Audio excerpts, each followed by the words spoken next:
Terima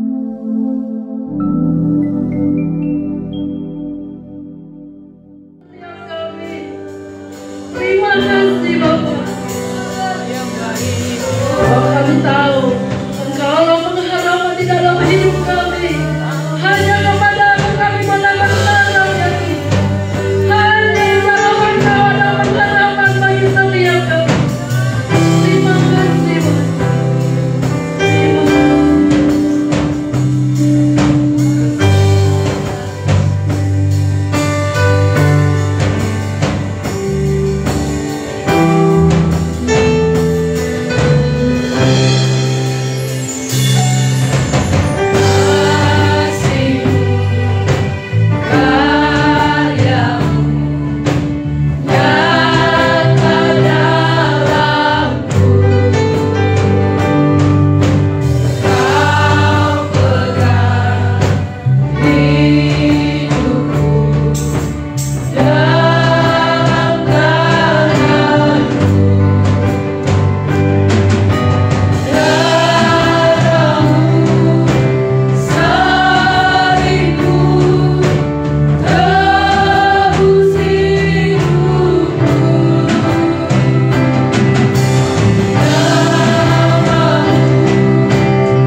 Kami terus boleh bertumbuh dalam mengenal Engkau, bertumbuh dalam kasih karunia-Mu.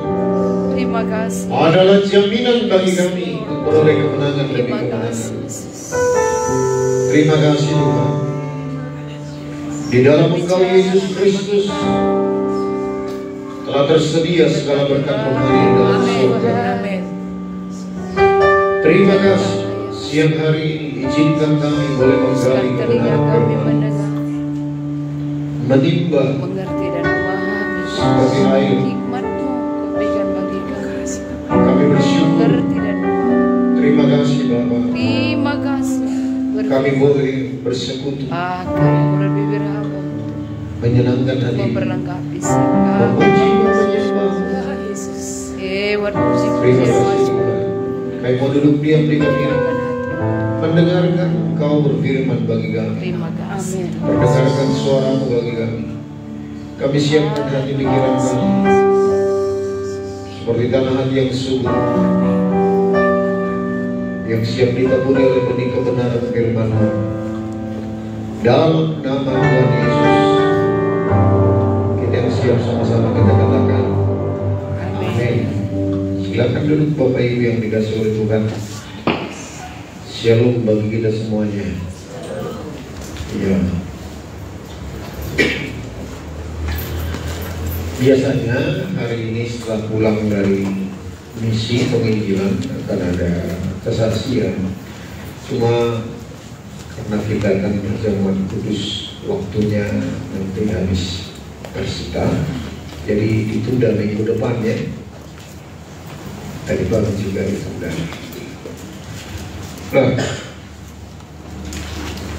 karena persiapan bakti sosial sebelum berangkat itu, jadi saya kurang memperhatikan bahwa di tengah-tengah waktu misi itu ternyata ibadah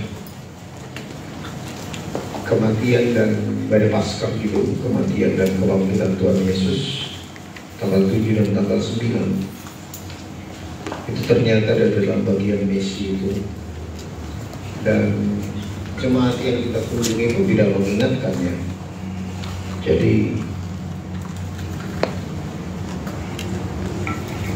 biasanya saya di tempat, tapi kali ini enggak. Istri saya yang menggantikannya ya. Oke, mari kita lihat Bapak Ibu. Tiap tahun kita memperingati kelahiran, kematian, kebangkitan, kenaikan, dan kita akan menantikan datangnya kembali menjemput kita. Tetapi apa maknanya kita memperingati tiap tahun? Itu yang perlu kita cermati. Dan kali ini kita akan melihat apa makna daripada kita memperingati kematian dan kebangkitan Tuhan Yesus.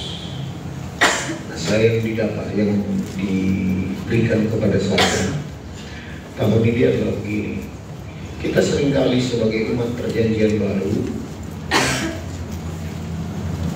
kita sebut kita gereja perjanjian baru, tapi kita kadang-kadang masih menganut iman umat perjanjian lama. Contohnya ya, ketika kita jatuh dalam dosa, kita berharap supaya kita bertobat, menyesal dan minta ampun, lalu Tuhan mengampuni kita. Nah, lalu kita berkata, Tuhan ampuni aku. Kita berharap mendapatkan pengampunan dari Tuhan. Nah, siapa yang sepakat? Dua seperti itu. Yang berikutnya kita berdoa, Tuhan layakkan aku. Siapa yang sepakat berdoa seperti itu? Lalu yang ketiga, kita berkata, Tuhan urapi aku. Siapa yang sepakat? Nah, itu masih tetap kita lakukan ya?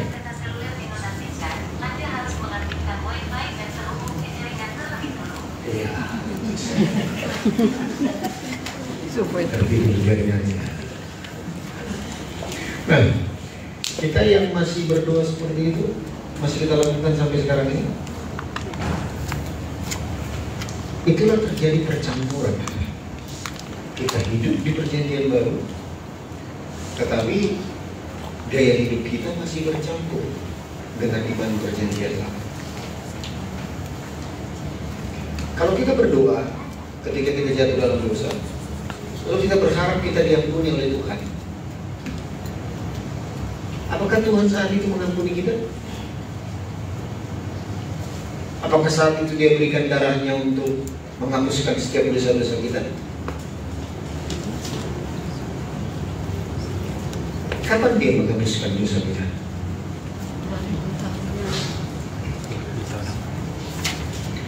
Seandainya umat manusia, ini data 20 tahun yang lewat, orang Kristen di dunia ini 20%. Seandainya sekarang jumlah manusia mencapai 7 miliar, hampir 7 miliar. Kalau data 20 tahun yang lewat kita ambil 20%, berarti 1,4 miliar. Pada hari ini orang percaya masih bisa jatuh dalam dosa. Lalu 1,4 miliar orang Kristen datang hari ini, itu pun kalau satu kali jatuh dalam dosa, datang kepada Tuhan, minta ampun, meminta darahnya untuk mengampuni setiap dosa pelanggaran orang Kristen. Apakah 1,4 miliar kali dalam hari ini Yesus datang memberikan darahnya?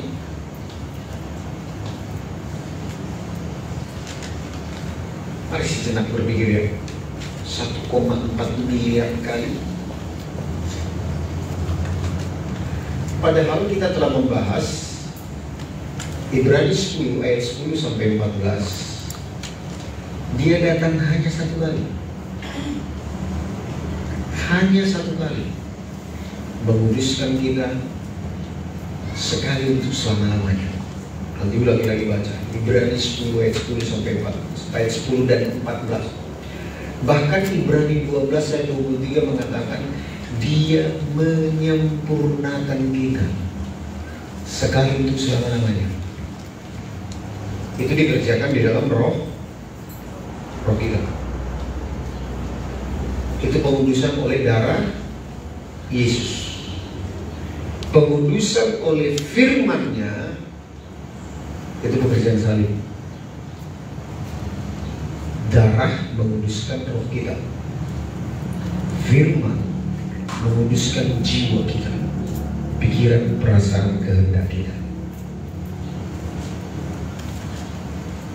Begitu. Tubuh kita juga dikuduskan oleh firman-Nya. Bahkan makanan yang kita mau berkati, yang kita mau nikmati, dikuduskan. Nah, jadi kita mari semakin objektif. Mari kita semakin mengenal Tuhan, semakin mendetail mengerti kebenaran firman Tuhan. Jadi bukan pada saat kita minta ampun Tuhan mengampuni kita. Masih ingat Roma 5 ayat 8, selagi di dalam dosa Kristus telah mati bagi kita. Kita lahir aja paling tinggi di sini 50 tahun. Padahal Yesus telah mati 2000 tahun yang lalu. Yesus kapan mengampuni dosa kita? 2000 tahun yang lalu. Oke, kalau kita jatuh dalam dosa, atau kalau kita tidak, atau kita gagal melakukan kebenaran firman Tuhan, kita bertobat, kita menyesal, kita berbalik dari jalan-jalan yang jahat. Tapi kita berdoa bukan seperti ini. Ampuni aku ya Tuhan, kuduskan aku dengan darah-Mu. Tidak berdoa seperti itu lagi. Ampuni aku Tuhan, oke. Bukan berarti pemikiran kita setelah kita berdoa seperti itu baru Tuhan ampuni. Tidak. Tuhan telah ampuni kita 2000 tahun yang lalu. Amin. Amin. Sekali untuk selama-lamanya Dia berikan darahnya. Jadi kita berdoa begini, setelah bertobat menyesal, berbalik dari jalan-jalan yang jahat. Setelah itu kita berkata begini, terima kasih Tuhan, Engkau telah mengampuni aku. Beda nggak posisinya? Beda nggak? Kita telah diampuni dan baru atau baru akan diampuni. Telah diampuni. Kita telah diampuni. Coba buka ini. Ibrani 10 ayat 10 dan 14. Supaya kita jangan campur aduk lagi. Kita hidup di perjanjian baru, tetapi gaya hidup masih perjanjian lama. Dan karena kehendaknya inilah kita telah dikuduskan satu kali untuk selama-lamanya oleh persembahan tubuh Yesus Kristus. Berapa kali? Sekali. Kalau tadi 1,4 miliar kali. Kalau hari ini orang Kristen di dunia ini minta Tuhan mengampuni, menguduskan oleh darahnya 1,4 miliar kali, itu pun hanya hari ini. Bagaimana untuk besok? Nah ini jangan terjadi pencampur adukan iman perjanjian lama dengan iman perjanjian baru. Ayat 14 coba. Sebab oleh satu kurban saja ia telah menyempurnakan untuk selama-lamanya mereka yang ia kuduskan. Nah dia, jadi cukup satu kali Tuhan Yesus mengerjakannya. Jadi kita memang bertobat, kita menyesal, tidak pura-pura, kita berbalik dari jalan-jalan yang jahat. Tetapi bukan kita bertobat untuk Tuhan mengampuni setelah kita bertobat, tetapi Dia telah mengampuni kita 2000 tahun yang lalu. Terima kasih Tuhan, Engkau telah mengampuni aku. Itu ya, supaya jangan terjadi pencampuran bukan ya. Lalu yang kedua, Tuhan layakkan aku. Kapan Tuhan melayakkan kita? Hah? Kapan Tuhan melayakkan kita? Ibrani 10 ayat 19.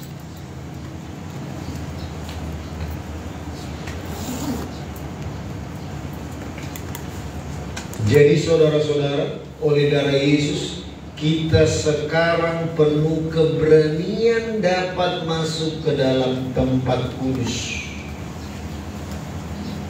Sekarang itu artinya apa? Waktu Yesus telah membawa darahnya, bukan darah korban binatang, tetapi darahnya sendiri. Itu dilakukan berapa kali? Satu kali. Jadi Dia telah melayakkan kita sekali untuk selama-lamanya. Amin. Amin. Jadi doa kita bagaimana? Terima kasih Tuhan, Engkau telah melayakkan aku. Beda nggak posisinya? Beda. Yang ketiga, Tuhan urapi aku. Makanya doa lagu pujian, penuhiku, urapiku, itu tidak alkitabiah lagi. Dulu sebelum disingkapkan kebenaran ini kita masih, tapi setelah disingkapkan jangan lagi dong, jangan lagi bawa pujian ini. Amin. Sebab Tuhan telah mengurapi kita. Kristus artinya yang diurapi. Dia telah mengurapi kita ketika kita undang Dia sebagai Tuhan dan Juru Selamat, dan telah tinggal di dalam kita. Dia, Kristus yang diurapi, telah tinggal di dalam hidup kita. Jadi doa kita gimana? Terima kasih Tuhan, Engkau telah mengurapi aku. Amin. Kalau begitu doanya kira-kira gampang nggak tertuduh sama terdakwa oleh Iblis? Udah gampang.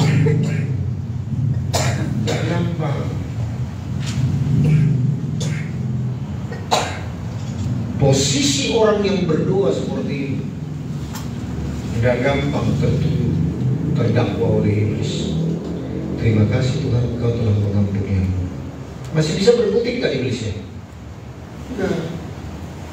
Terima kasih Tuhan, Engkau telah melayakkan. Enggak. Terima kasih Tuhan, Engkau telah mengurapi aku. Tapi mungkin ada pikiran bagi kita, oh masa sih begitu? Coba kalau kita uji kebenaran firman Tuhan itu, yang saya katakan tadi, Tuhan Engkau telah, terima kasih Engkau telah mengampuni aku, Engkau telah mengurapi aku, Engkau telah melayakkan aku. Kita uji dulu kebenaran itu, benar apa enggak? Siapa yang masih ragu? Siapa yang masih ragu akan kebenaran? Berdoa seperti perjanjian lama.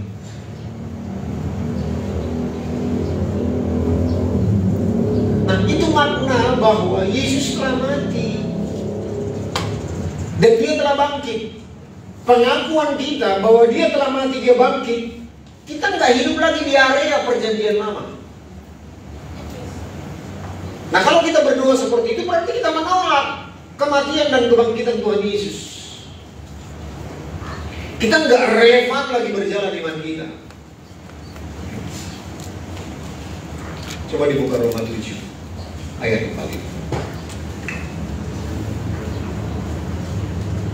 Roma 7 ayat 4. Saya harapkan Bapak Ibu membaca satu perikop.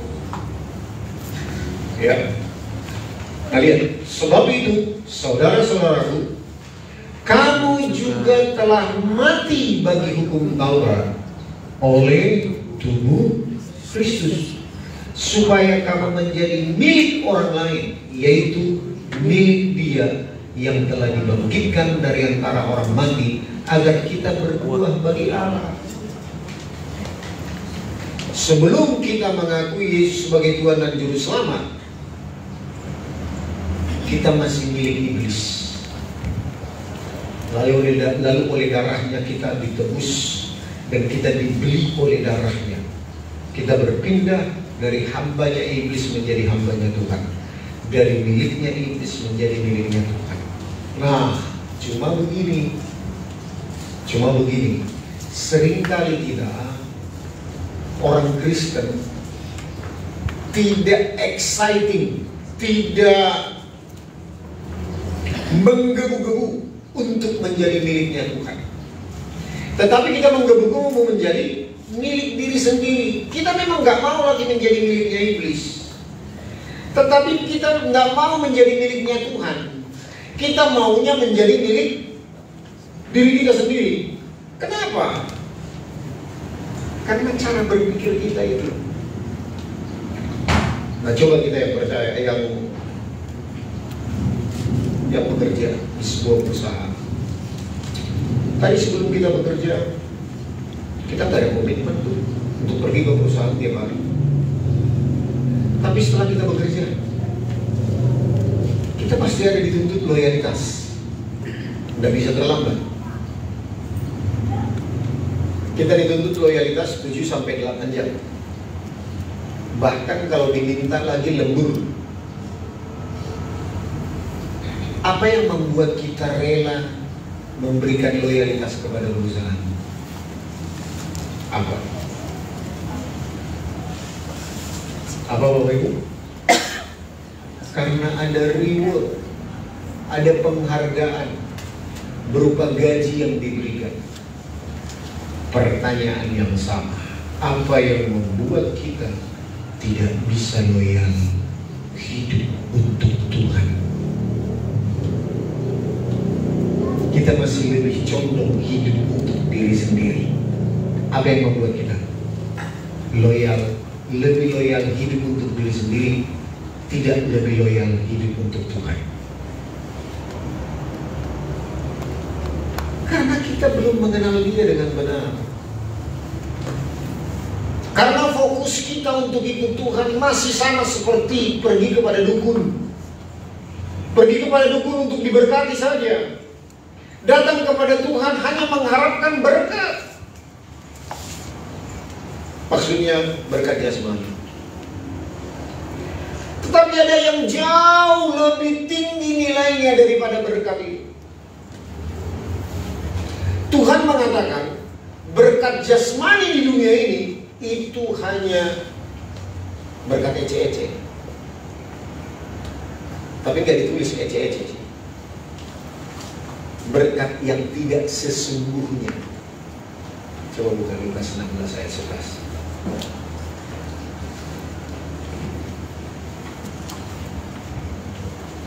Jadi jikalau kamu tidak setia dalam hal mamon yang tidak jujur, siapakah yang akan mempercayakan kepadamu harta yang sesungguhnya?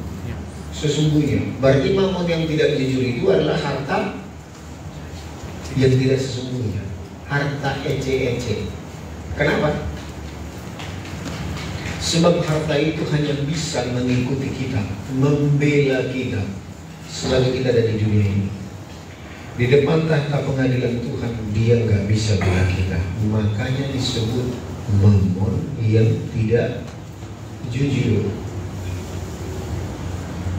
Jadi kalau kita tidak bisa mempergunakan, memanage keuangan, harta, tahta dan jabatan, hobi, semuanya, kalau kita tidak bisa manage dengan atau sesuai kehendak Tuhan, Tuhan tidak akan memberikan kepada kita harta yang sesungguhnya. Kira-kira mana yang lebih tinggi nilainya? Harta ece-ece atau harta yang sesungguhnya? Harta yang sesungguhnya.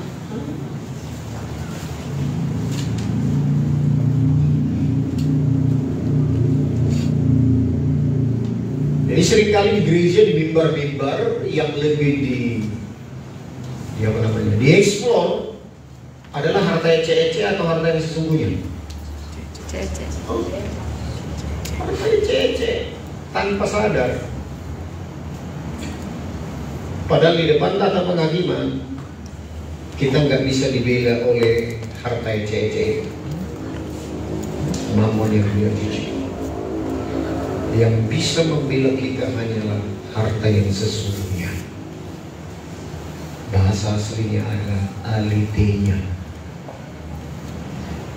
Diterjemahkan itu adalah hidup yang kekal. Itulah yang dibawa oleh Tuhan ketika Bapa mengutus dia, supaya barang siapa yang percaya kepadaku, dikatakan dia akan beroleh hidup yang kekal. Yohanes 10 ayat 10 berkata, aku datang untuk memberi hidup yang penuh kelimpahan. Itulah harta yang sesungguhnya, integritas ilahi, buah-buah Roh Kudus. Makanya itu adalah mujizat yang sampai kepada kekekalan. Mujizat yang sakit sembuh tidak sampai kepada kekekalan.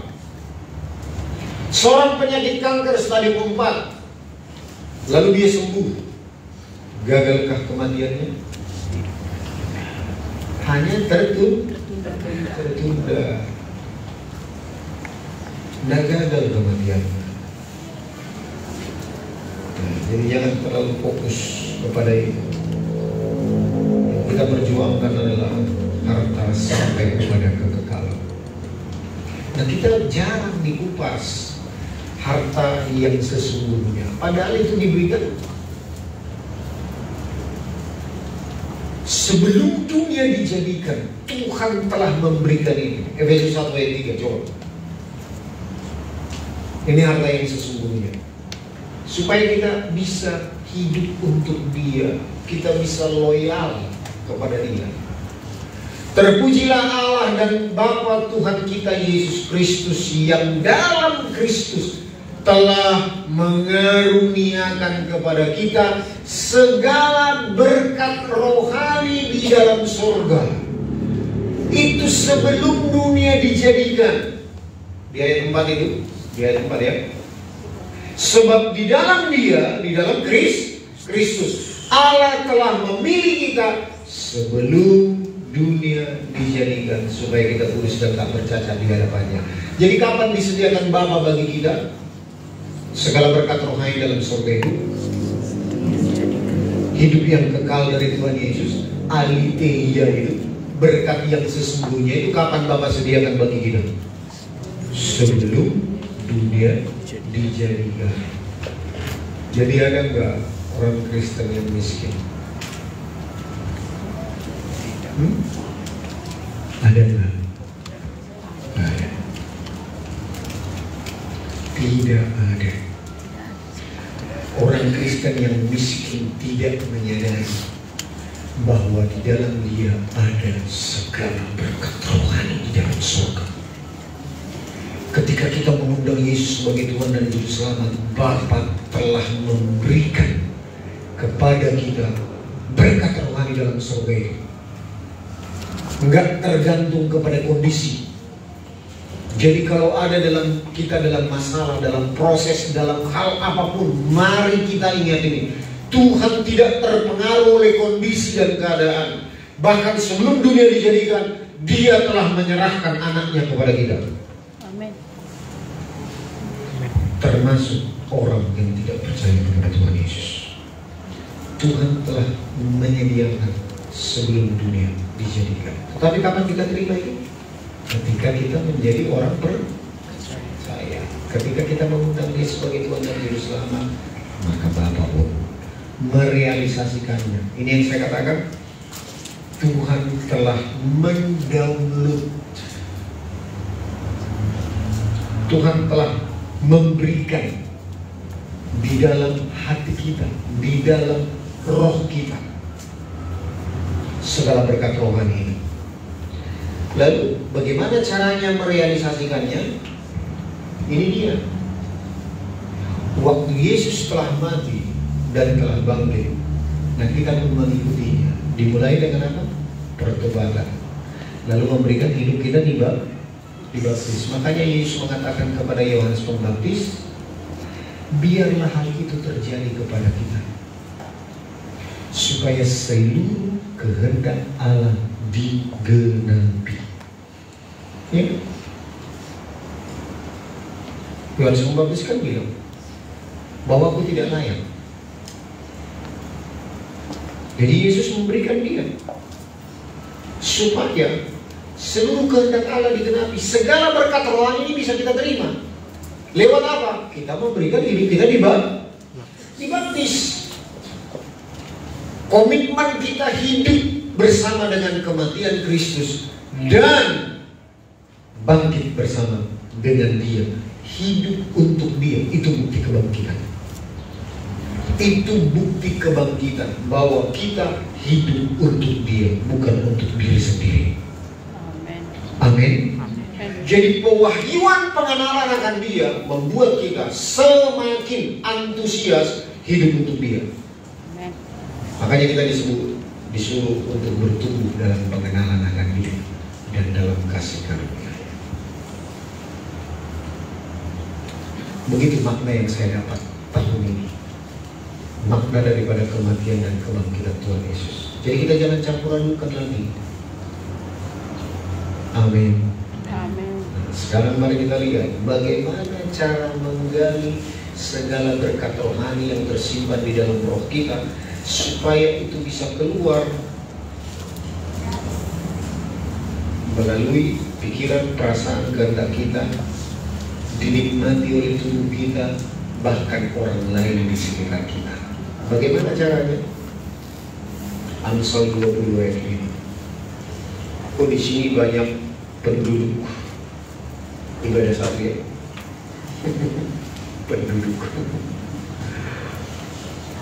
Jadi sebagian sudah dengar, saya sudah berbagi juga ibadah satu. Ini yang saya khotbahkan di ibadah tanggal 26.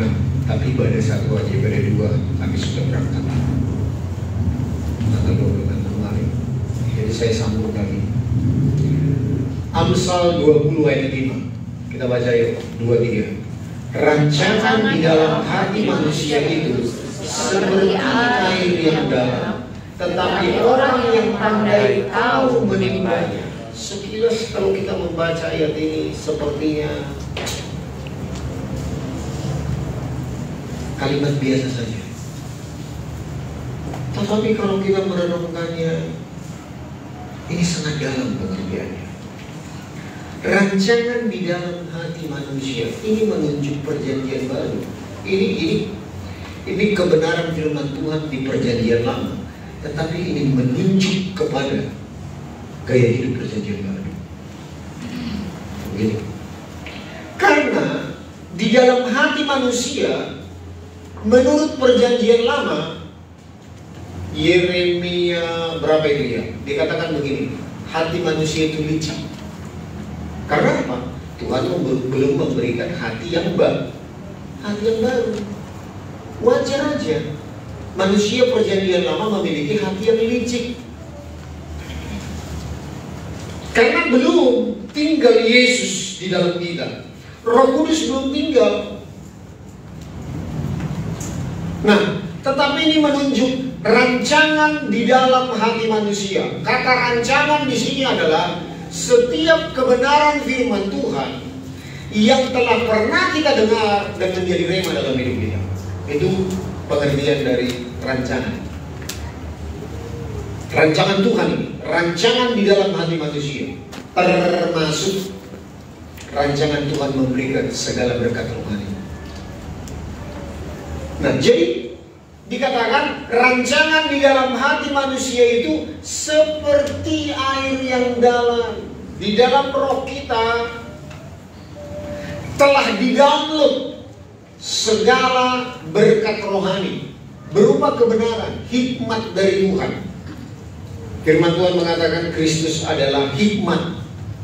Nanti baca 1 Korintus 2 ayat 6 sampai ayat 16.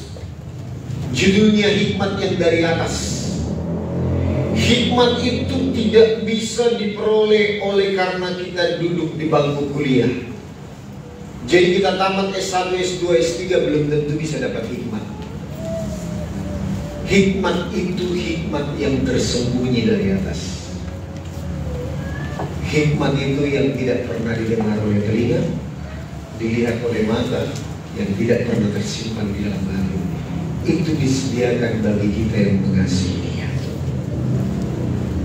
Itu ayat 9, 1 Korintus 2 ayat 9. Jadi hikmat itu, rancangan Tuhan itu ada diberikan di dalam hati kita.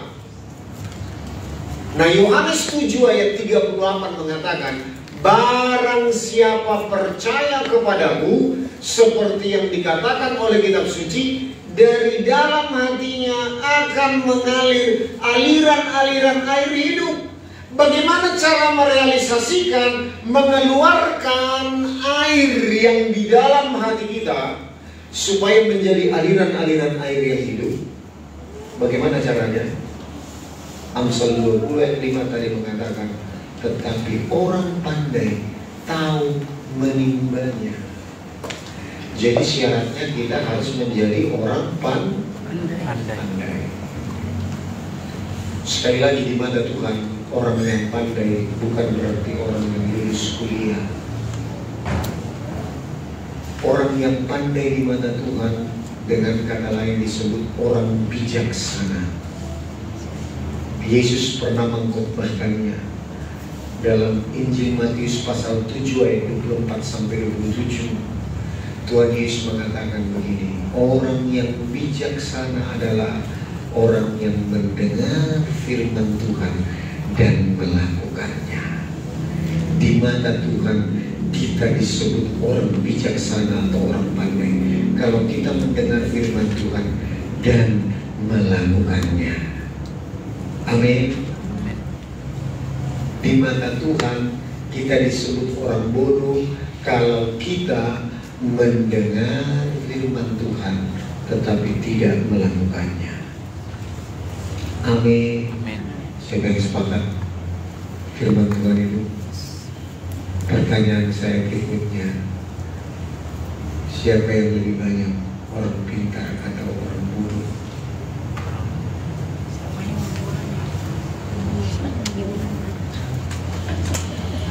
Tunduk kepala kita semua.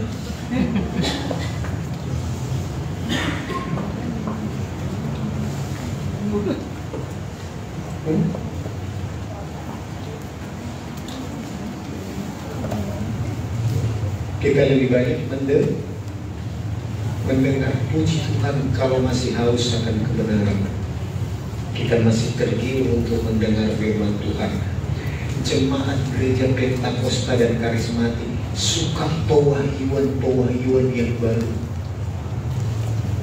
Haleluya.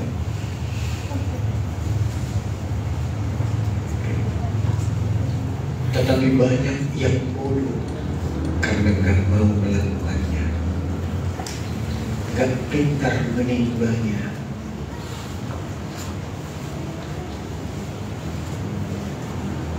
Tapi kita mau bertumbuh. Amin. Amin.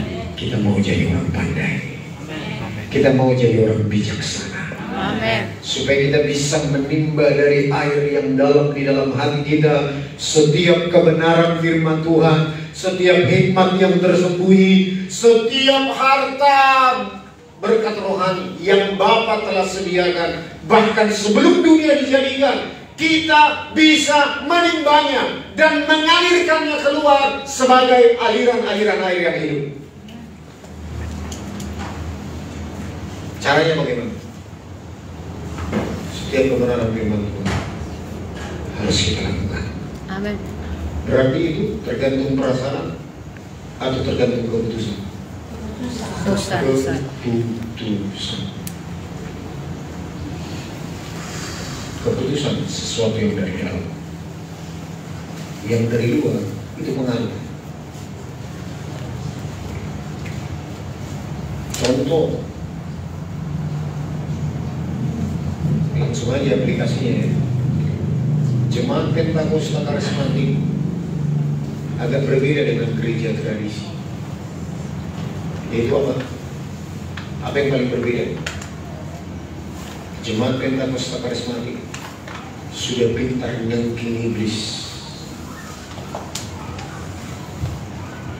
Jemaat gereja tradisi kan nggak pintar kan?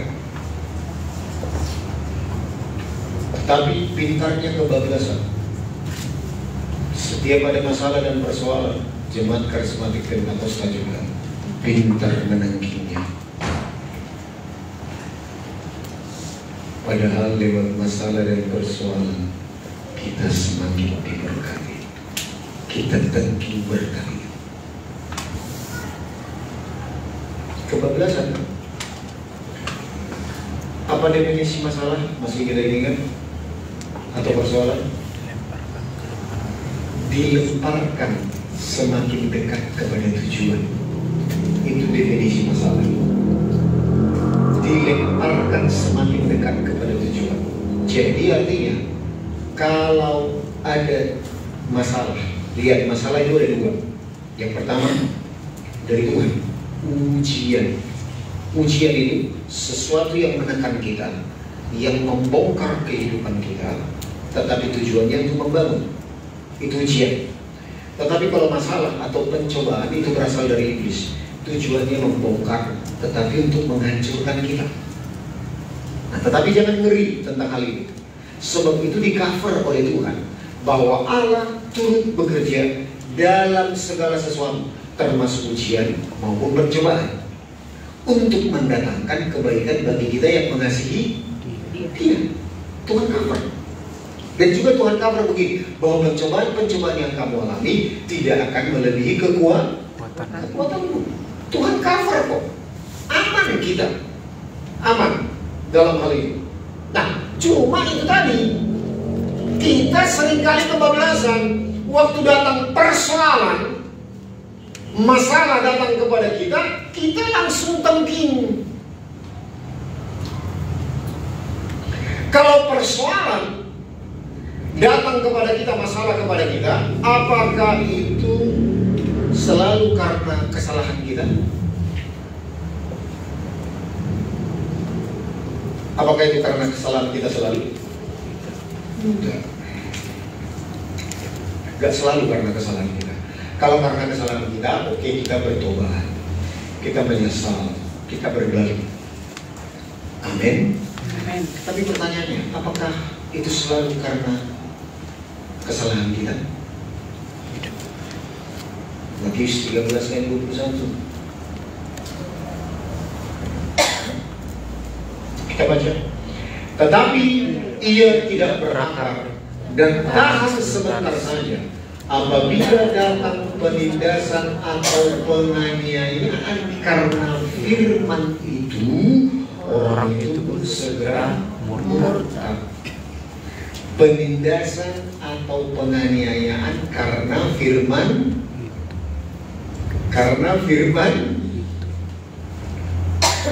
jadi bukan karena selalu karena kesalahan. Jadi Bapak Ibu keluar dari ruangan ini siap untuk menghadapi aniaya karena firman yang Bapak Ibu dengar siang hari ini. Amin. Yang siap katakan amin. Amin. Oh iya, kita harus siap. Kalau nggak siap, murtad. Salah berespon, murtad. Untuk itu, kita melakukan segala sesuatu untuk Tuhan. Mau naik ojek, nggak sengaja kesenggol ojek, kesenggol kendaraan, bukan karena kesalahan kita, kita penumpang ojek, bukan karena kesalahan kita siap berespon yang benar. Semua yang kita lakukan sama seperti untuk Tuhan. Nah, kita lihat di Roma 5 ayat 3 sampai 5.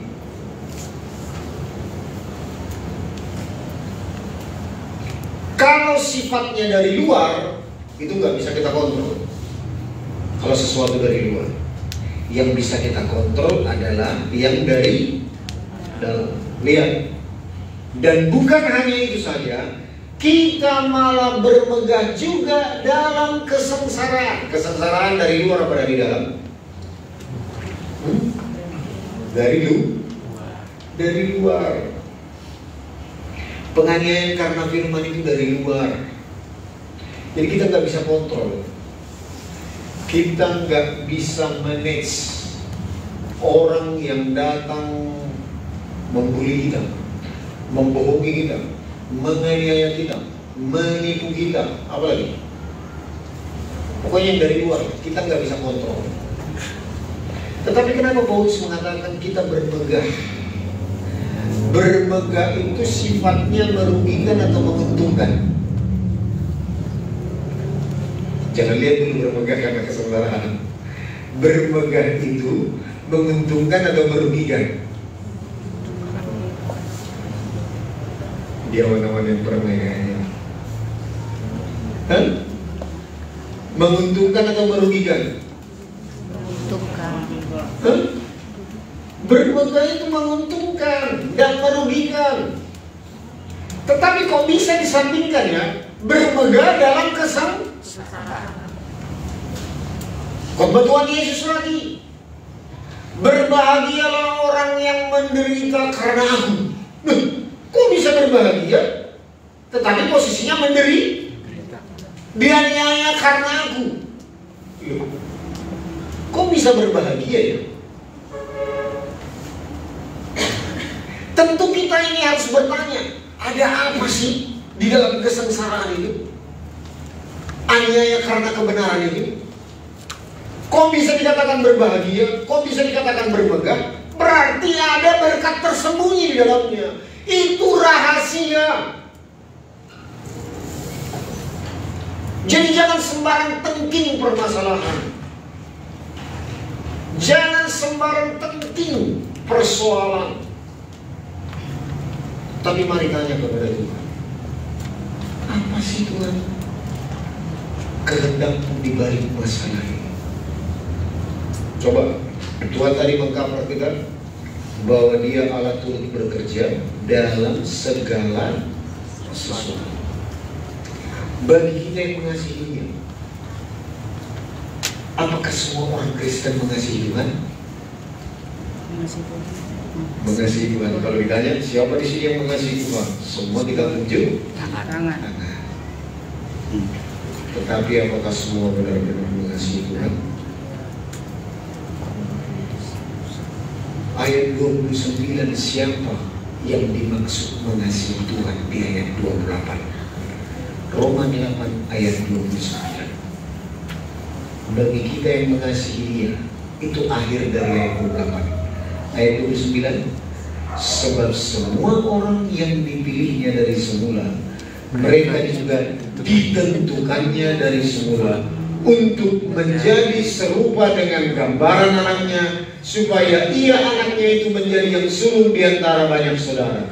Jadi siapa yang ditunjukkan di ayat yang ke-28 adalah orang yang mengasihi Dia. Apakah semua orang percaya?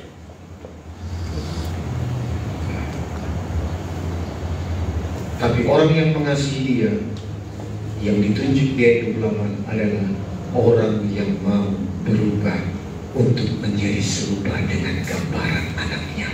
Amin. Itu yang di mata Tuhan yang mengasihi Dia. Jadi bagaimana caranya kita menimbang harta kekayaan itu? Waktu datang permasalahan, persoalan, pertanyaan apa yang sering kali kita tanyakan kepada Tuhan? Tuhan, kenapa ini terjadi? Betul kan? Tuhan, kenapa ini harus terjadi kepadaku saja? Kenapa bukan Dia? Lalu terakhir, Tuhan, sampai kapan? Betul kan? Betul lah Bapak Ibu? Sampai kapan ini terjadi? Kalau begitu cara kita bertanya kepada Tuhan apabila datang masalah atau persoalan, kita tidak akan pernah melihat harta yang tersembunyi.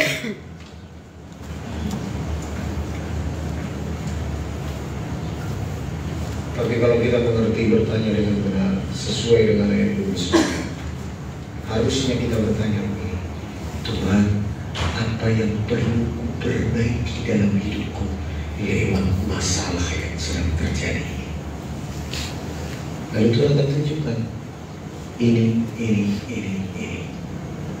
Ulangan 8 ayat 2 berkata, Tuhan membawa orang Israel masuk pada gunung berbicara persoalan tekanan hidup. Yang pertama, supaya merendahkan hati mereka. Yang kedua, supaya mereka tahu apa isi hati mereka. Jadi lewat tekanan, persoalan, masalah yang kita alami, apa yang keluar dari hati pikiran kita, ya kan?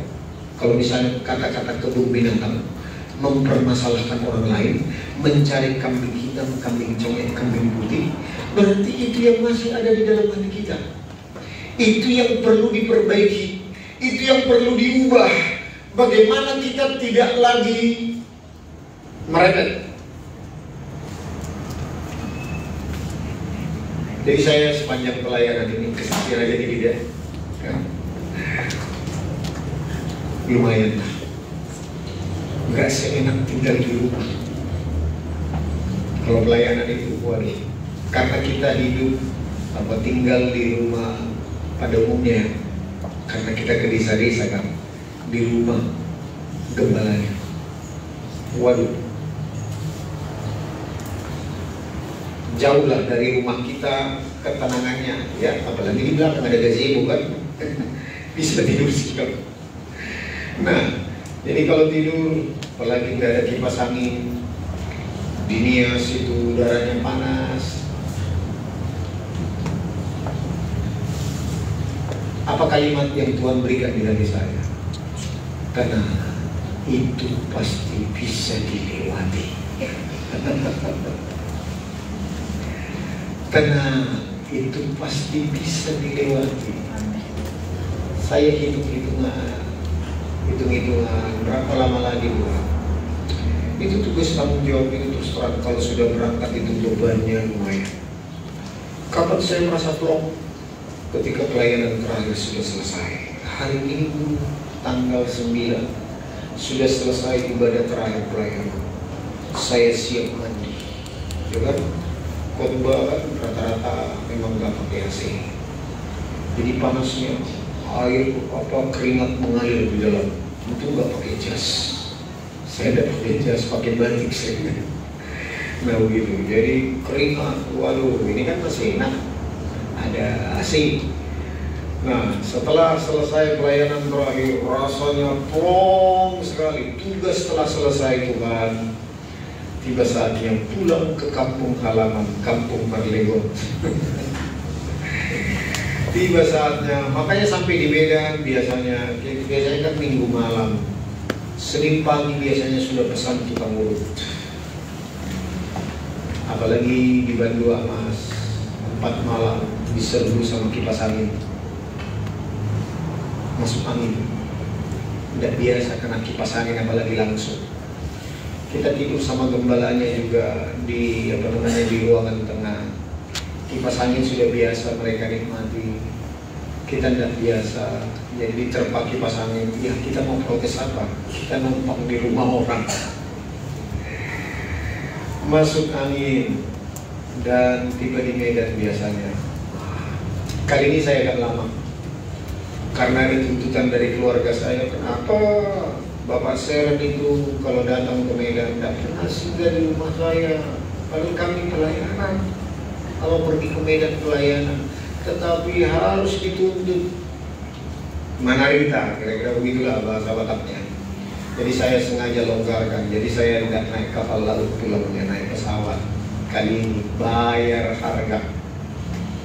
Nah, ternyata saya pergi ke rumahnya nggak di rumah lagi.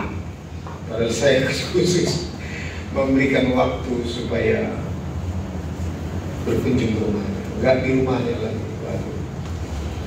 Nah, jadi balik kepada tadi, sebentar lagi kamu lewati, sebentar lagi kamu lewati, habis.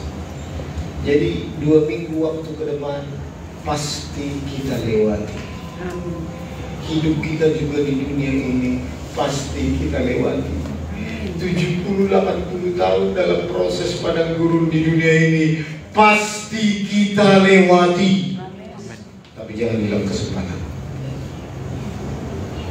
Jangan kehilangan kesempatan untuk menjadi serupa dan segambar dengan Dia.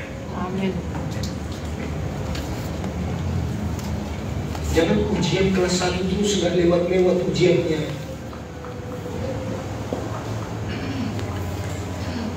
Masih ingat nggak? Saya bagikan ini paling mendasar sekali saya bagikan di sana. Karena kalau cerita gembalanya, masih ada suasana di sini Pak Pendeta, jemaatnya susah mengampuni. Nah, saya bagikan tips untuk mengampuni. Siapa di sini yang meminang yang belum bisa mengampuni? Lalu saya ancam kan, nggak ada yang angkat tangan. Berarti firman itu bukan untuk apa dan itu kita buka. Lalu mulai angkat tangan satu-satu. Benar nggak bisa mengampuni? Mengampuni tergantung perasaan atau tergantung keputusan? Keputusan. Nggak tergantung perasaan. Mengampuni, mengasihi itu keputusan, bukan tergantung situasi. Kalau tergantung situasi, waduh, Tuhan tidak pernah berkata seperti itu. Ampunilah musuhmu. Kalau kita sudah merasa dimusuhi, bagaimana kita bisa mengampuni? Itu bergantung kepada perasaan, emosi, kondisi. Tetapi mengasihi itu di dalam. Untuk menggalinya keluar seperti timba, harus mengambil keputusan, melakukan firman Tuhan. Saya bilang, Bapak Ibu, mengakui aja lah di hadapan Tuhan. Terbuka aja kepada Tuhan. Tuhan, aku udah bisa mengampuni dia Tuhan. Kalau kulihat mukanya Tuhan, sebelah mata aja udah naik kolesterol Tuhan, naik tensi Tuhan, apalagi 2 mata.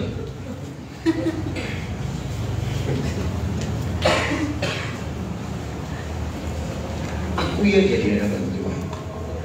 Aku mengakui Tuhan, hatiku masih sakit, belum bisa kuampuni dia Tuhan. Tapi Bapak Ibu mengakui nggak bahwa Tuhan bisa mengampuni dia? Tuhan bisa mengampuni dia, amin. Nah dia sekarang tinggal di mana? Tinggal di kita. Lalu mari kita bilang, aku memang susah mengampuni dia Tuhan, tetapi Engkau bisa. Pakailah mulutku Tuhan untuk mengampuni dia. Pakailah hatiku, pikiran, perasaanku untuk mengampuni dia. Bisa banyak. Bisa. Kalau bilang tidak bisa lagi siswi bau. Berarti tidak mengakui Tuhan. Iya kan? Tidak mengakui Tuhan berarti. Jadi mari kita akui kepada Tuhan, aku tidak bisa Tuhan. Tapi Engkau bisa.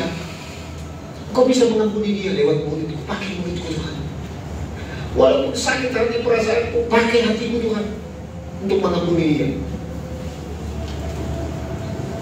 Begitulah air itu mengalir yang kita terima sebagai orang pintar, orang pandai, orang bijaksana yang bisa mengalirkan aliran-aliran air kehidupan. Bukan hanya kita nikmati dalam pikiran perasaan kehendak kita, tubuh kita pun akan mengalami kesembuhan. Lihat rata-rata penyakit kanker dan tumor itu karena faktor sakit hati dan dendam.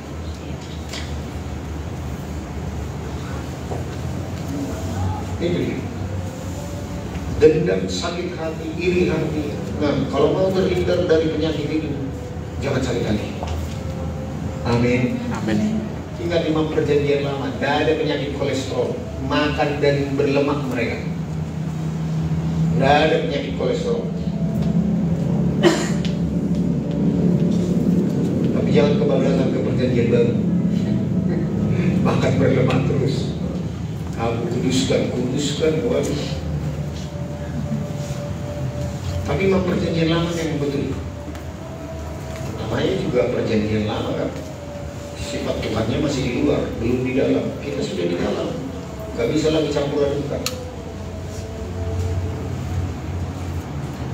Makanya iman Perjanjian Baru itu sangat kuat, sangat luar biasa. Amin. Iman Perjanjian Baru itu begini, secara rohani kita makan makanan rohani, kebenaran firman Tuhan. Tetapi secara jasmani juga jangan ditinggalkan. Tadi cerita sama Pak Tambulan, bagaimana anaknya mulai cuci darah, mulai minggu ini 2 kali 1 hari. 1 minggu. Tapi tergantung kondisi. 2 kali seminggu. 2 kali seminggu. 2 kali seminggu. Nanti bisa diturun, bisa sembuh. Dia cerita bahwa segala makanan sudah disergap dengan kimia. Nah lihat ya, kita akan buat nanti proses bikin ekoenzim sama siapa? Itu kami dulu bikin ekoenzim. Ekoenzim itu direndam untuk membuang pestisida yang ada di dalam sayur dan buah. Direndam setengah jam. Nah, Tuhan berikan hikmat kita untuk membuang itu. Ya, semua sekarang sudah disuntik pestisida. Wah, kalau beli sayur makanya yang bolong-bolong, yang bulat makan, jangan yang mulus-mulus. Jadi kita bagaimana caranya hidup dalam perkara rohani? Dunia sudah menyergap, sistem dunia sudah mulai mengajarkan waduh itu mulai mengatur negara. Kalau kita tidak menerima kebenaran yang bisa menguduskan kita, coba dibuka Yohanes 17 ayat 17 itu. Wah, udah bagus. Yohanes 17 ayat 17. Kuduskanlah mereka dalam kebenaran. Firman-Mu adalah kebenaran. Roh kita dikuduskan oleh darah Yesus. Tapi pikiran perasaan kehendak kita dikuduskan oleh salib lewat kebenaran firman Tuhan. Jadi mari tepat memposisikan roh kita dikuduskan oleh darah Yesus. Pikiran perasaan kehendak kita dikuduskan oleh firman-Nya. Dan juga tubuh kita yang diperintah oleh pikiran kita dikuduskan oleh firman-Nya, kebenarannya. Sebab itu kita tidak mungkin tidak butuh firman yang menguduskan kita. Kalau tidak kita teracuni oleh sistem dunia ini. Amin. Amin. Seperti makanan-makanan jasmani, sudah formalin apa semuanya, pestisida semuanya sudah disergap kita. Ikan yang kita makan tidak kita makan, kita tidak dapat ikan dari laut yang dalam sudah terkontaminasi oleh zat amoniak, sampah-sampah yang sudah ada. Ikan pun sudah tanpa didinginkan, tanpa dibuat borak lagi, sudah terkontaminasi, masih di laut sana, masih di laut. Ikan darat juga yang dimakan, kasih makan pelet. Wah, itu sudah terkontaminasi amonia. Kecuali kita bikin itu gennya ada apa namanya zat organik yang bisa menetralisir residu kimia yang ada di dalamnya. Jadi mari kita lihat Bapak Ibu, kita untuk mendapatkan harta rohani yang masih tersimpan. Makanya di kuburan sana banyak sekali tersimpan harta rohani yang belum sempat digali, termasuk orang Kristen, apalagi orang yang tidak Kristen. Sebab semua harta rohani itu diberikan kepada setiap orang. Sebelum agama ada, sebelum dunia ini ada, tetapi kita dapatkan di dalam Kristus Yesus. Jadi berkat rohani itu masih tersimpan banyak sekali. Nah, bagaimana caranya mengeluarkannya? Kita harus menjadi orang pandai. Orang pandai bagaimana? Orang yang mendengar firman Tuhan dan melakukannya. Orang pandai itu bagaimana?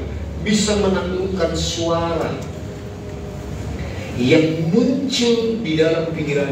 Misalkan ini tadi yang tertunda yang saya mau saksikan. Misalkan Tuhan bilang ampuni dia, padahal dia yang menganiaya kita, dia yang membohongi kita, dia yang membuli kita, tapi Tuhan suruh kita mengampuni. Ada nggak suara yang muncul di dalam hati, dalam pikiran kita? Enak kali dia. Ada nggak?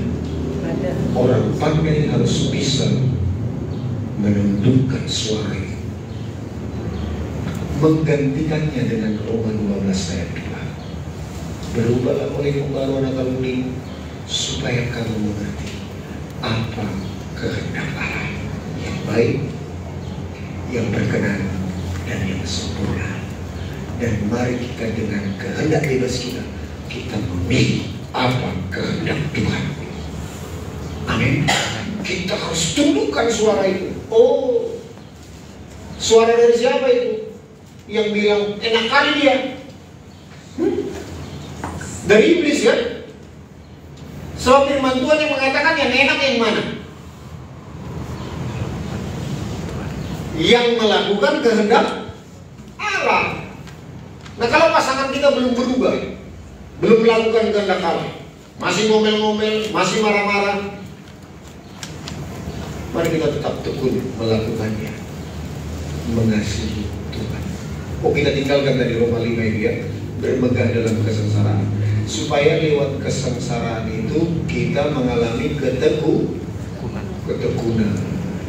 Nah, ketekunan ini berasal dari dalam. Nah, ketekunan ini tetap kita tekun mengasihi Tuhan, fokus kepada Tuhan, bukan bergantung kepada situasi masalah yang kita sedang hadapi. Tetapi kita tetap tekun. Aku tetap mengasihi Tuhan, aku tetap tunduk kepada suamiku Tuhan, aku tetap mengasihi istriku Tuhan. Kita tetap tekun. Nah, lewat ketekunan itu, tekun itu satu kali apa dua kali? Sering kali, berulang kali, baru dia menghasilkan tahan uji. Tahan uji itulah buah-buah Roh Kudus. Tahan uji itu adalah karakter ilahi. Tahan uji itu adalah hidup yang kekal. Tahan uji itu adalah berkat rohani dalam surga. Mana lebih mahal dari mujizat ini? Mujizat penyakit kanker sembuh butuh nggak 2 menit? 1 menit pun tidak perlu kan? Kalau mujizat. Kalau orang yang tidak sabar menjadi sabar, butuh 2 menit, 2 jam, 2 hari, 2 minggu, 2 bulan. Jangan-jangan sampai inna lillahi wa inna ilaihi raji'un belum juga. Mana lebih mahal? Mana lebih mahal? Mujizat atau tahan uji? Karakter ilahi lebih mahal. Sebab itu menyeberang sampai kepada kekekalan. Orang yang ada di Yerusalem baru adalah orang-orang yang tahan uji. Jangan puas hanya di langit bumi yang baru. Di langit bumi yang baru adalah tempat tinggal orang-orang yang diperintah.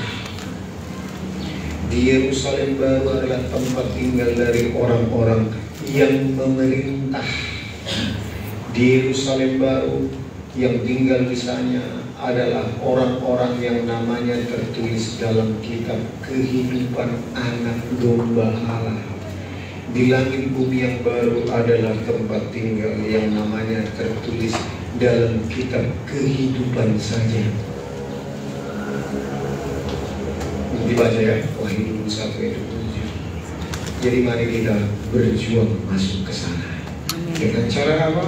Merealisasikan segala berkat rohani, hidup yang kekal yang Tuhan tawarkan, aletheia, berkat yang sesungguhnya yang Bapa telah sediakan bagi kita bahkan sebelum dunia dijadikan. Biar di takhta pengadilan Tuhan kita orang tua bisa menjawab hakim yang adil itu ketika dia bertanya, apa yang kau wariskan kepada anak-anakmu? Harta ece-ece atau harta sesungguhnya? Kepada saya juga, pendeta, gembala, Tuhan pasti bertanya, apa yang kau bagikan kepada domba-domba? Saya juga bertanggung jawab membagikan harta warisan itu kepada saudara. Bagaimana cara menggalinya? Lalu kita memperolehnya. Kita sama-sama masuk Yerusalem baru. Amin. Sebab itu saya sangat bangga menggembalakan di tempat ini. Saya sangat bangga. Saya sangat bangga. Saya sangat puas. Karena apa? Menikmati sekali beban passion yang Tuhan berikan. Sama seperti kepada Yosua, untuk membawa orang Israel masuk tanah perjanjian, supaya kita semua masuk bukan hanya di langit bumi yang baru, tetapi di Yerusalem baru. Kita memerintah bukan satu periode saja, 2 periode, tetapi berperiode-periode sampai kekal selama lamanya. Mari kita bangkit berdiri. Itulah makna daripada kematian dan kebangkitan Tuhan Yesus.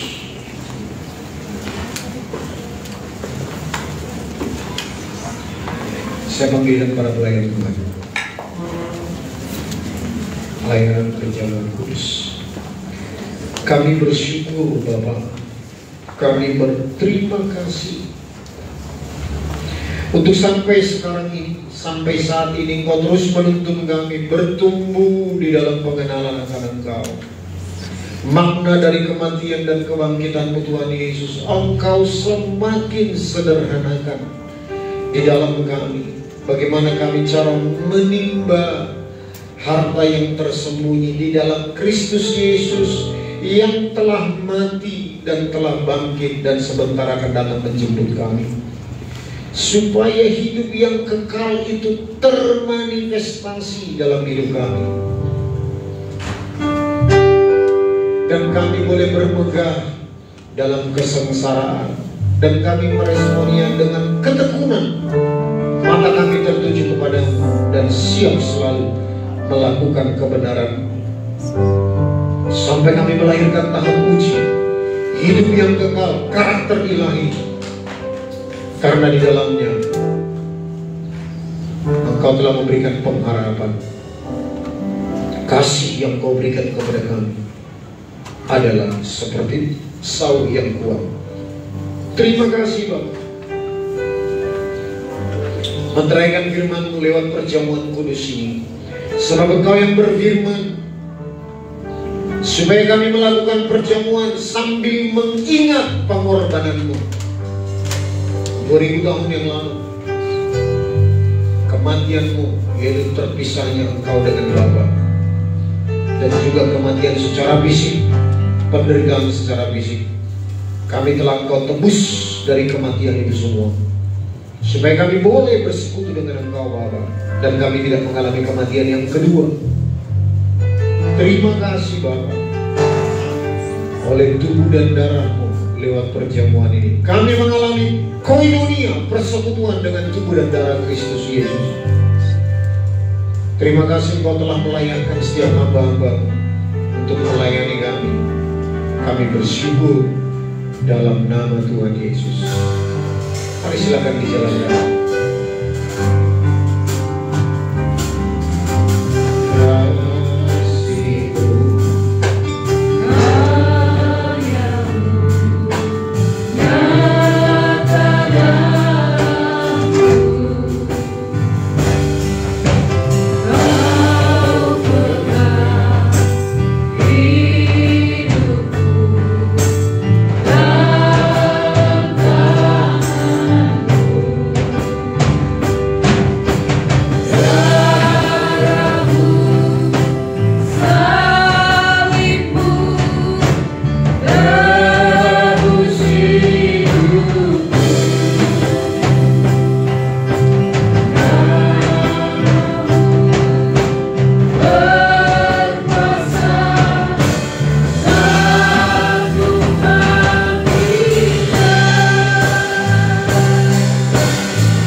Tidak ada rasa aman kecuali tinggal di hadirat-Mu, tinggal dalam kebenaran-Mu ya Tuhan. Kami rindu senantiasa boleh refresh, tinggal di dalam kebenaran-Mu, sehingga beban kami pun ringan. Terima kasih Tuhan, Engkau terus menuntun kami, dan kami mau duduk sehidangan dengan Engkau lewat perjamuan ini. Kami angkat roti di tangan kanan kami. Kami mengakui tubuh-Mu adalah benar-benar makanan bagi kami, yang membawa kami sampai kepada kekekalan. Bukankah roti yang ada di tangan kanan kita, yang sebentar lagi kita akan makan, adalah merupakan persekutuan kita dengan tubuh Tuhan Yesus Kristus? Amin. Amin. Mari kita makan di dalam nama Tuhan Yesus.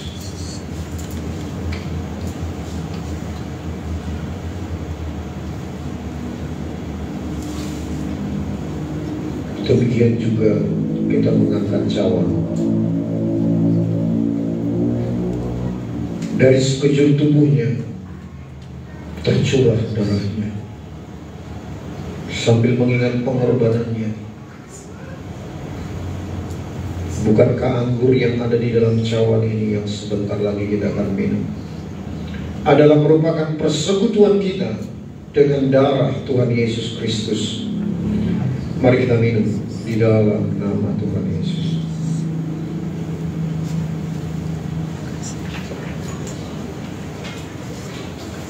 Tubuh dan darahmu bersekutu dengan tubuh dan darah kami. Dan kami bersyukur oleh pengorbananmu di kayu salib 2000 tahun yang lalu. Engkau telah menyediakan lewat bilur-bilurmu kami menerima kesembuhan. Kami menerima kesembuhan atas tubuh kami, Tuhan. Seperti roh dan jiwa kami, tubuh kami juga boleh mengalami kesembuhan. Kami hanya percaya saja menerimanya, Tuhan. Terima kasih, Bapak. Terima kasih. Terus pimpin dan tuntun kami, Tuhan, supaya kami boleh merealisasikan hidup yang kekal itu, harta rohani yang sesungguhnya, hidup yang penuh kelimpahan.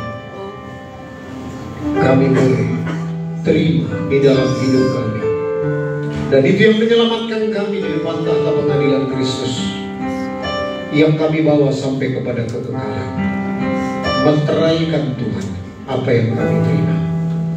Terima kasih Roh Kudus, hamba-Mu telah berhenti berbicara, tetapi Engkau tidak pernah berhenti menuntun kami, dan kami boleh menimba air yang dalam itu, Tuhan. Terima kasih Bapa. Meteraikan kebenaran firman-Mu sebelum kami pulang, biar kami boleh menengadahkan wajah kami, siap untuk menerima berkat-Mu. Tuhan menghadapkan wajahnya kepadamu dan menyinari engkau dengan wajahnya, memberikan engkau kasih sukacita yang berlimpah-limpah dari Allah Bapa di dalam Anak yang tunggal Tuhan Yesus Kristus, dan persekutuan yang manis kuat kuasa Roh Kudus menyertai kita sekalian dari saat ini sampai Maranatha, bahkan sampai kekal selama-lamanya. Kita yang diberkati dan diutus menjadi berkat, sama-sama kita katakan